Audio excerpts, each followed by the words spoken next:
드디어 그 명품백 보도가 너무 언론 보도가 안 돼서 예를 들면 최경 기자 같은 경우도 지적하시고 그랬잖아요. 예. 이번에 그 고발이 들어가니까 참여연대라고 하는 우리나라 국내 최고의 단체가 기사 꽤 많이 나왔습니다. 이제 한동훈 장관이 언론 보도가 안 돼서 몰랐다는 거짓말은 못하게 되는 거죠. 제가 이제 이런 말씀을 혹시 안진걸 소장님도 나중에 이제 정치하실지도 모르겠지만 당분간 할 생각이 전혀 없습니다. 당분간 네. 당분간 모르죠. 인생이란 건 모르지만 예. 예. 근데 참여연대부터 해서 지금 민생경제연구소까지 시민단체만 지금 20 몇 년인 거잖아요. 20한 5, 6년 된 것 같고요. 네, 대단하세요, 진짜. 1989년도 어느 날 네. 전두환 노팀 서울의봄 그쵸. 서울의봄 짓밟고 강주시민학살은 전두환 네. 노태우로 처벌하는 투쟁을 하고 있더라고요. 대학생 선배들이. 예. 그래서 체류탄을 엄청 쏘는 거예요. 그래서 버스에서 내려가지고 짱돌을 그때 처음으로 던졌습니다. 그러니까 89년부터 시작했으니까 데모 인생 34년으로 저는 인생을 정리하고 있습니다. 89년 첫 데모에 참여해서. 그 한동훈 법무부 장관 지금 뭐 비대위원장 될 것 같습니다만 오후에 사직서를 제출한다고 하니까 몰카 공작이라고 이 사건을 규정을 했잖아요. 그런데 이게 몰카 취재도 아니고 몰카 공작이다. 그리고 이제 재미교포 목사잖아요. 거기에서 이제 어떤 한동훈 특유의 과거의 그 공안부 냄새도 나고 말이죠. 80년대 신군부도 좀 생각이 나고. 예, 맞습니다. 왜 일부러 이 단어를 썼을까? 몰카 취재가 아니고 몰카 공작이라는 단어를 재미교포 목사의 대통령의 혹시 이제 북한도 왔다 갔다 했었던 사람이기 때문에 여기에다가 이제 국민들에게 레드 컴플렉스나 이런 거를 덮어 씌우려고 하는 매우 불순한 정치적인 의도가 깔려 있는 것 아닌가 해서 더 불쾌하더라고요. 맞습니다. 이 단어 자체가. 그 전에 이미 대통령실에서 북한 공작금으로 어쩌고 저쩌고 이야기를 사가지고 줬을 것이다. 선물 반환 창고가 있다. 뭐 이런 망언을 일삼지 않았습니까? 그렇기 때문에 더더욱 한동훈 장관의 발언은 부적절한데요. 일단 지금 기자사회에서도 굉장히 분노를 불러일으키고 있습니다. 한동훈이. 자기가 법조 기자들 상대할 때 법조 기자들은 고분고분했나 보죠. 소문에 의한 것처럼. 근데 정치부 기자들은 일주일 전에도 명품 수수 아냐 모르냐. 그래서 그 유명한 모른다라는 거짓말이 나온 거고 아 김건희 집사구나 이 사람이 첫 번째 인상을 줬습니다. 이번에 이제 어저께 아예 망언을 그냥 쏟아냈잖아요. 그저께. 자 정말 말투가 이럽니다. 그 민주당이 시켜서 저한테 물어보시는 거죠. 민주당이 여기저기 다니면서 질문해라고 했다던데. 와 세상에 기자들이 그 민주당의 뭐야? 민주당의 앞잡이가 된 앞잡이야? 그런 언론관을 가지고 있다는 거. 그다음에 야당의 정상적인 그 영어로도 야당은 어포지티브 파티 또는 오포지션 파티에서 반대하거나 견제하는 정당이고 그렇죠.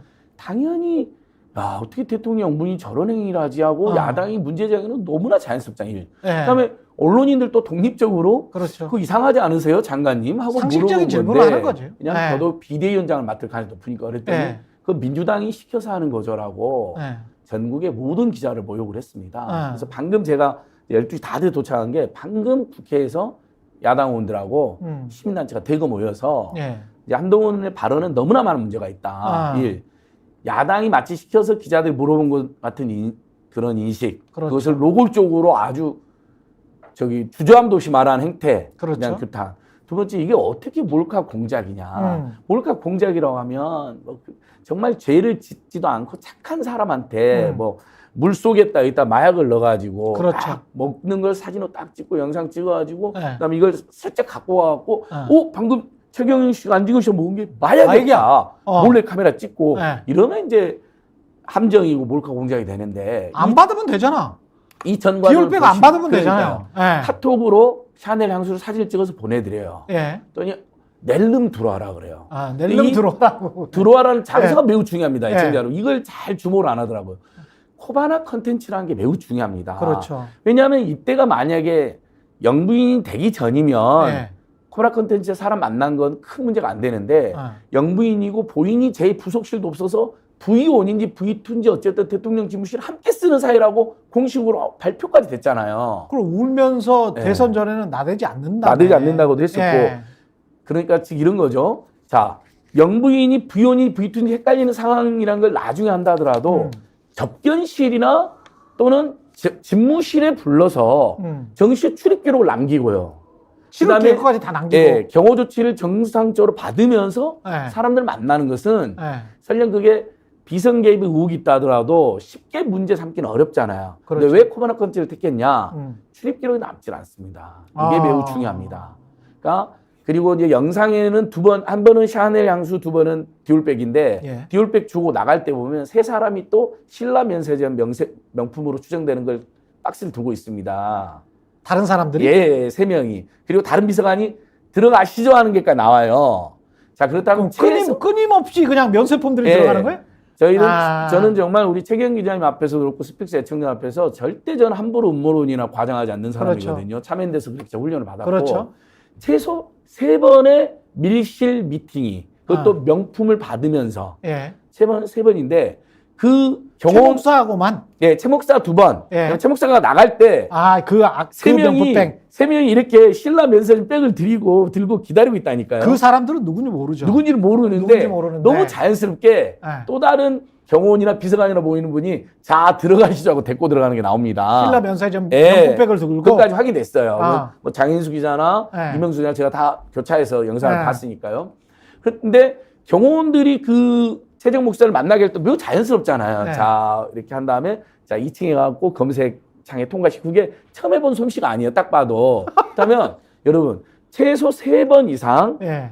아주 많은 사람들 밀실로 불러들여서 명품이라든지 또는 금품으로 추정되는 것을 수수했을 가능성이 있고 그때마다 어떤 로비를 받았을지 청탁을 받았을지 또는 뭐 어떤 부정한 부탁을 받았는지는 우리가 확정질 수는 없지만 이게 대통령이 되고 가능성이 높다는 거죠. 대통령이 되고 나서 여름 가을에 그런 거잖아요. 2002년 6월에 한 번, 2002년 9월에 한 번이기 때문에요. 2022년. 예, 영부인 신분입니다. 2022년. 예, 본인이 정말 공정하고 투명한 권력자라면요, 당연히 집무실로 불러들여서 그렇죠. 출입 기록을 남기고, 그렇죠. 경호 조치를 정식으로 받고, 그렇죠. 그 다음에 만약에 경호원들도 정상이면 명품백이다 검색했는데, 근데 명품백이 아닐 수도 있잖아. 예, 그러니까 안에도 들여다보는 거예요. 그래서 1층으로 받고 합니다 거기서도. 예. 근데 밖에 디올백으로 써졌잖아요. 예. 1층에서 검색해보니까 진짜 디올백이 들어있었잖아요. 예. 그러면 정상적인 경호원들이라면요, 여사님 이런 것은 받으시면 안 됩니다. 제지를 해야 말도 안 되는 거죠.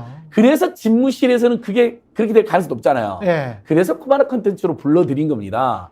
사진을 먼저 보고 중저가 선물을 올릴 때는 답도 안 하고. 예. 그러니까 이것은 명품 몰카 공작이 아니라 오히려 김건희 여사가 범죄 공작을 저지른 거로 봐야죠. 사저에 있을 때는 진짜 시쳇말로 강아지판이었구만. 예. 이게 어떤 전반적으로 국가가 운영이 돼야 되는데 사람들이 줄줄줄 기다리면서 뭔가를 갖다 바치려고 하는 그런 모습 아니에요, 지금? 그렇습니다. 지금 예. 확인된 것만 세 명입니다, 미팅이. 예. 근데 경호원들도 그걸 보면서 자연스럽게 안내를 해줘요. 근데 제지는 안 해요. 뭐 조선시대 탐관오리야, 뭐야? 예, 그렇다면 그것은 아주 자연스러운 할 때 여러 번 잘못했을 가능성이 매우 높습니다. 그래서 참여연대 신고는 권익위에 총 480만 원 정도의 금품을 수수했기 때문에 그 자체가 이제 배우자다 하더라도 고위공직자 배우자는 100만 원 이상이면 김영법 위반 소리가 있고요. 그다음에 공직자인 남편은 신고를 해야 됩니다. 신고를 해야 된다. 윤석열 대통령이 신고 안 했잖아요. 아마 V2로서 V1의 그런 행동을 제지 못했을 수도 있죠. 그게 김영란법 위반으로는 확실해 보니까 참여연대는 확실한 걸로 신고를 한 거고 저희는 이게 3건 외에도 또 다른 건도 있었을 것이라 합리적 추정이 가능하고 그러네요. 그럴 때마다 어떤 부정한 청탁이나 또 로비에 노출될 가능성이 매우 높습니다. 그다음에 이것은 뇌물이다. 뇌물은 금액이 꼭 중요한 건 아니니까요. 그래서 뇌물죄하고 김영란법하고 그다음에 또 하나 2002년 6월에 최재형 목사가 직접 귀로 들은 내용이 누구를 금융위원으로 시켜라고요를 들었던 거잖아요. 전화로? 예. 미팅을 하다가 김건희 여사가 전화가 오니까 저쪽으로 가더니 비서 책상으로 가더니 아무개를 금융위원으로 시켜라고 하면서 막 메모를 한 거예요. 근데 그 사람 이름까지 들었어? 그 목사님은 이름은 기억은 안 나고 아무개를 금융위원으로 시켜라고라고 듣고 그때 목사님이 처음으로 이거 다음에 또 미팅이 이루어지면 잠입 취재나 탐정 취재를 해야겠다라고 생각이 된 거예요. 예전에 그 유명한 YS 김영삼의 둘째 아들 김현철이 비뇨기과 친구 비뇨기과 가서 다리 막 올려놓고 이러고 있으면서 전화로 뭐 YTN 사장 누구 시켜라고, 뭐 내무장관 누구 시켜라고 막 이런 것을 친구인 비뇨기과 원장이 CCTV로 찍어가지고 그게 폭로화됐잖아요. 그렇죠. 그런 비슷한 거예요. 그러니까 최재 목사는 당연히 야 이거 정말 말로만 듣던 김건희가 실세고 인사도 개입하는구나 느끼지 않았겠습니까? 당연히 잘못하면 나라방하겠구나. 예, 그때는 그런데 예. 당연히 처음이니까 예. 몰카 취재나 잠입 취재 생각 못했던 거죠. 일단 제발 남북한이나 한반도 평화 역행하는 정책 좀 하지 말라고 그걸 호소하러 간 거였던 거죠. 예. 근데 그걸 본 거예요. 그래서 다음에 미팅을 꼭 하면 꼭 잠입 취재에서 탐정 취재에서 최재형 목사 말하면 불법 증거를 수집하는 행동을 하겠다고 다짐을 했대요. 불법 증거 수집 행동. 예. 그리고 만나려면 예. 중저가 선물 올렸더니 안 만나주잖아요. 그래서 이번에는 디올백을 딱 올린 거예요. 그러니까 중저가 선물 관련해 가지고 카톡을 보내니까 거기에는 아는 채도 안 답도 했더라고. 안 해요. 답도 안 했어. 만남도 안 잡아줘. 이건 다 팩트로 확인되는 겁니다. 근데 아니랄까 디올백 딱 올렸더니 300만 원 바로 들어오세요. 이래 된 거잖아요. 그러니까 이것은 공작이 공작을 했다면 제가 한동훈 아까 기자회견에서 그랬어요. 공작을 했으면 최재형 목사가 공작을 한 게 아니고 밀실 코바나 컨텐츠로 사람을 불러들여서 미리 선물 확인한 다음에 경호 조치도 무력화시켜서 그냥 그 경호는 출장 경호가 되는 거거든요. 그다음에 부실 경호가 되겠죠. 대통령 집무실 경호하고는 비교가 안 되잖아요. 코바나 컨텐츠 지하에서 하는 경호니까 일종의 출장 경호예요. 출장 부패처럼. 그래서 그 범죄는 공작을 했다면 김건희 여사가 한 거예요. 자, 사람을 지가 마음에 드는 사람이나 지가 필요한 사람을 특정하고 고가의 선물인지 아닌지 먼저 확인한 다음에 그 다음에 집무실이 아니라 사람들이 눈을 피해서 집무실에서 하면 무슨 문제가 또 있냐면요. 출입 기록이 나올 뿐만 아니라 보는 눈이 수십 명이에요. 명품백 들고 이렇게 돌아다니면 그렇죠. 여사가 자꾸 사람들 불러서 명품백 받더라고 대통령 집무실에서 그다음 기자들도 엄청 있는데 그렇죠. 소문이 나죠. 그다음 파견 나온 공무원들이 늘공들이 아무리 어공들은 윤석열 김건희 지배를 받는다 하더라도 늘공들은 분명히 이거 문제라고 비망록 같은 것도 남겨놓을 수 있거든요. 그렇죠. 어느 날 김건희 여사가 집무실에 사람을 불러들였는데 정체불명이었고 그 다음에 명품백을 갖고 있었다. 제가 만약에 늘공이면 그렇게라도 남겨놓고 갔거든요. 근데 코바나 콘텐츠니까 기록 안 남죠. 보는 눈 없죠. 경호실 직원들도 아마 저희들 추정으로는 제일 자기들 믿는 사람 소수만 데리고 와서 그랬겠지. 경호 조치도 무력화하고 그리고 거기서 이제 미공개 영상인데 사람 앞에 두고 굉장히 불량한 태도와 고압적인 태도로 가래 막 4번 벗고 휴지 던지고 그다음에 그 자기들이 안 쓴다고 했던 그 노란 사치품 화장지 그게 황교익 선생님이 문제 제기하니까 그건 팬들이 준 전시 그러니까 약간 데코레이션인데 왜 나한테 이걸 쓰냐고 하면서 조선일보랑 합세해가지고 황교익 선생님을 거짓말쟁이로 몰았거든요. 내 목사님과 영상에 보면 그 노란 휴지 사치품 휴지를 쌓아놓고 쓰고 있습니다 실제로. 그게 뭐 얼마나 대단한 그 한 노래에 한 7만 원 알아봐요. 에이? 한 노래 7만 원. 그러니까 일반인들은 상상도 할 수 티슈가? 없는 휴지. 7만 원? 예, 노란색 휴지. 저도 태어나서 한 번도 본 적이 없어요. 그런 게 있어요? 예, 뭐 기자님이나 저희나 아마 청년들 모르실 겁니다. 7만 원짜리 휴지가 있어? 그러니까요. 저도 처음 알았는데 한국 선생님 얼마나 우울하겠어요. 그래서 제가 이 사건 알자마자 한국 선생님한테 알려드렸어요. 선생님 말이 맞았다. 그 노란 사치품 휴지는 그 팬들이 줘서 이렇게 일종의 데코레이션처럼 이렇게 박제해 놓은 게 아니라 실제 쌓아놓고 쓰고 있는 게 영상이 나온다 그랬더니 한국 선생님 고맙다고 하던데요. 뭐 그건 큰 뭐 문제는 아니지만 어쨌든 국민들을 상대로 거짓말과 다른 사람들에게 죄를 뒤집어 씌우는 걸 수시로 하는 이 정권의 행태가 거기서도 드러났다는 거죠.